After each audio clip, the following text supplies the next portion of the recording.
Yarım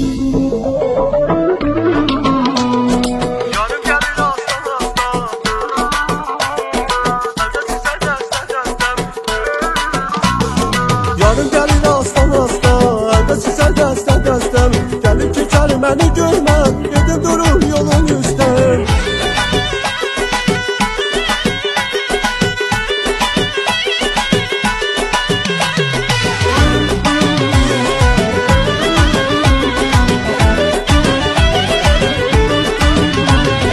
Əzizim gül olanda, gül bitmiş gül olanda Əzizim gül olanda, gül bitmiş gül olanda Yarım yadıma düşür elime gül alanda, elime gül alanda yar. Yarım yadıma düşer elime gül alanda, elime gül alanda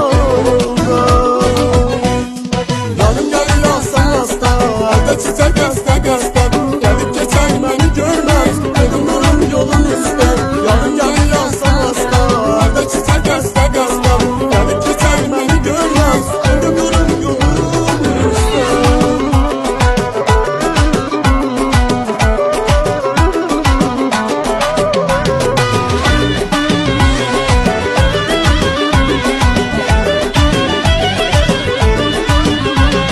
Dağlarda günler güzel, okur bülbüller güzel. Dağlarda günler güzel, okur bülbüller güzel. Bu güzel davranında ömürler iller güzel, ömürler iller güzel.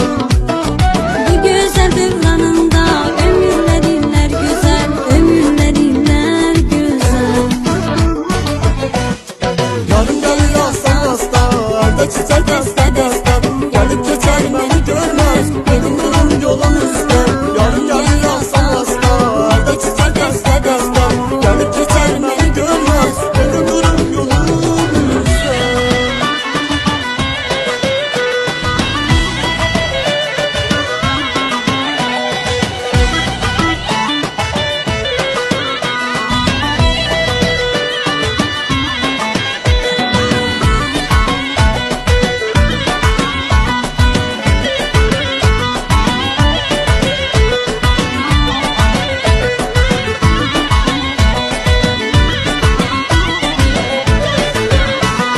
Mən aşıq yaza baxdım, açılmış taza baxdım Ben aşık yaza baktım, açılmış teze baktım. Vətən gülşənədir,